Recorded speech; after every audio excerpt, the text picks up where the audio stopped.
السلام عليكم، كي دايرين؟ لاباس عليكم؟ كنتمنى نلقاكم هذا الفيديو في اتم الصحه والعافيه. مرحبا بكم في قناه نزال بحيح الدمناتيه. اليوم فيديو جديد مع وصفه جديده. اليوم ان شاء الله غنشارك معكم هذه الغريبه او دوازاتاي او الحلوه اللي كتجي رائعه ولذيذه ومقرمشه وكذلك مشققه كما كتشوفوا. كنتمنى تجربوها وكنتمنى يعجبكم الفيديو ديال اليوم. الى عجبكم فما تنسونيش باللايك وبالبارطاج، وما تنسوش كذلك تشتركوا في القناه الى مازال ما اشتركتوش، وتفعلوا زر الجرس فضلا وليس امرا باش يوصلكم كل جديد. ودابا بلا ما نطول عليكم بقاو معايا باش تعرفوا على المقادير وطريقه التحضير وفرجه ممتعه. بسم الله على بركه الله. غنحتاجوا لهاد الغريبه 200 غرام ديال الزبده. انا استعملت هذه ديال البواطه كما كتشوفوا، وضروري الزبده خصها تكون في حراره المطبخ باش تجيكم سهله في الخدمه وما تعذبكمش. وكنضيفوا عليها واحد القبصه ديال الملحه، واحد الساشي ديال سكر الفاني، وكنضيف عليهم واحد الساشي ديال سكر زهر البرتقال اللي كيعطيه واحد المذاق لذيذ البنات. الا ما توفرش عندكم ممكن تستغناو عليه.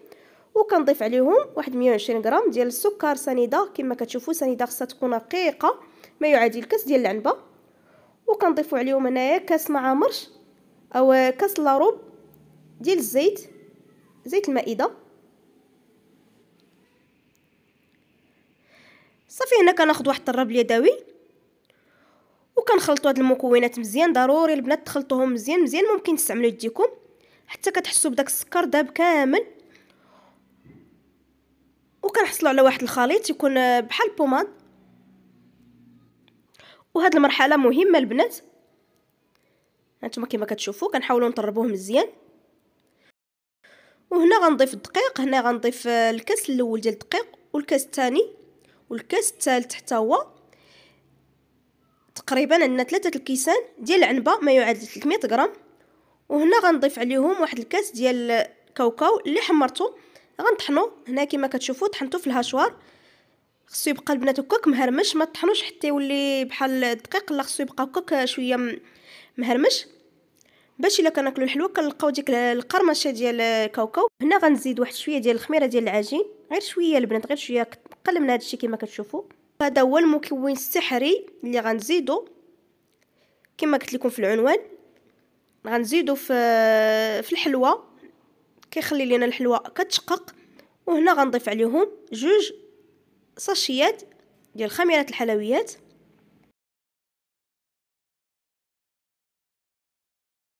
صافي هنا غنستعمل يديا كما كتشوفوا. غنخلطوا هاد الكاوكاو مع الدقيق غير بالاطراف ديال الاصابع بحال هاد الشكل هكا. صافي غنحاولوا نجمعوها. من بعد الا شفنا الحلوه ديالنا او الخليط ديالنا خاصو الدقيق كنزيدوه في الاخير. هانتوما كما كتشوفوا باقي ما تجمعات. دابا غنزيد الدقيق الاخر. هنا غنزيد الكاس الرابع في المجموع 400 غرام.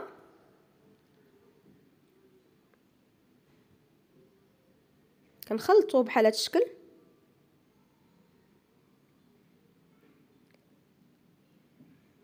هنا كما كتشوفوا باقي ما تجمعات.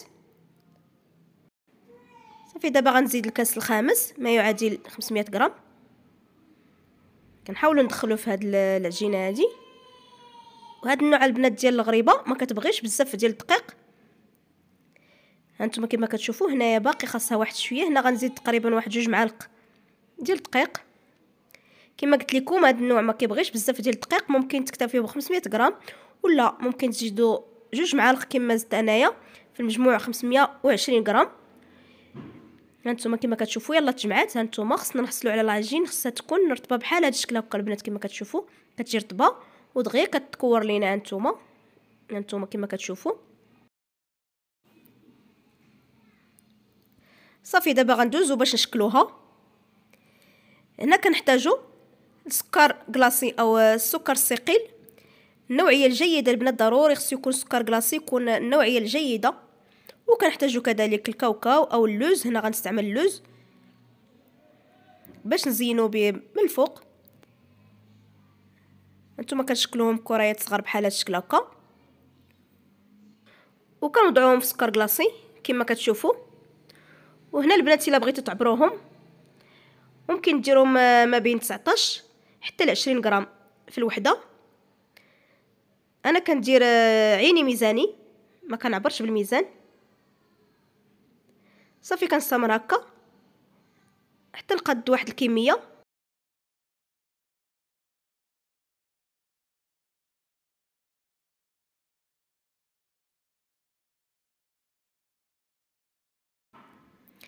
من بعد ما شكلت واحد الكميه كما كتشوفوا كنحاولوا غير ندوزوهم في سكر كلاصي بحال هذا الشكل هكا. ما تكثروش سكر كلاصي، بحال هذا الشكل هكا. ها نتوما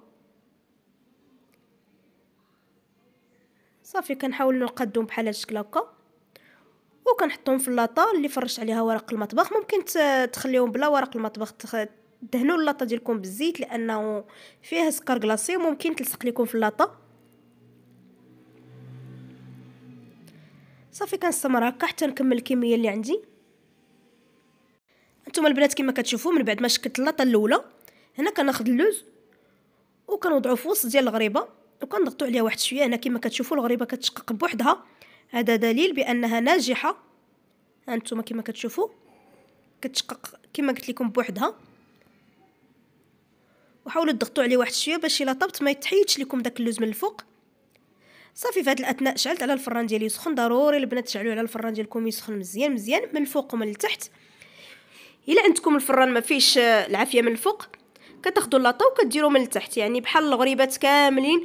ضروري خصنا نديروا العافيه على وجه الغريبه باش هكا تشقق.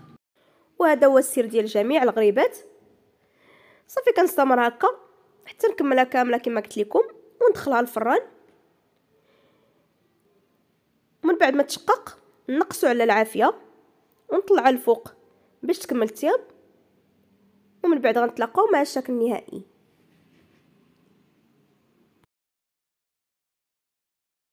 هانتوما البنات كما كتشوفوا من بعد ما خرجتها من الفران هذا هو الشكل النهائي ديالها. كما كتشوفوا كتجي مشققه كامله ومحمره. هانتوما هاد المقادير كتعطينا واحد الكميه لا باس بها، كتجي لذيذه البنات ومقرمشه وهشيشه. كنتمنى تجربوها وكنتمنى يعجبكم الفيديو ديال اليوم. الا عجبكم فما تنساونيش باللايك وبالبارطاج، وما تنسوش كذلك تخليوا لي شي تعليق زوين بحالكم. واللي مازال ما اشتركش في القناه ديالي يشترك ويفعل زر الجرس فضلا وليس امرا باش يوصلكم كل جديد في القناه. ودابا غنخليكم الى اللقاء في فيديو جديد مع وصفه جديده. دمتم في رعايه الله وحفظه، والسلام عليكم ورحمه الله وبركاته.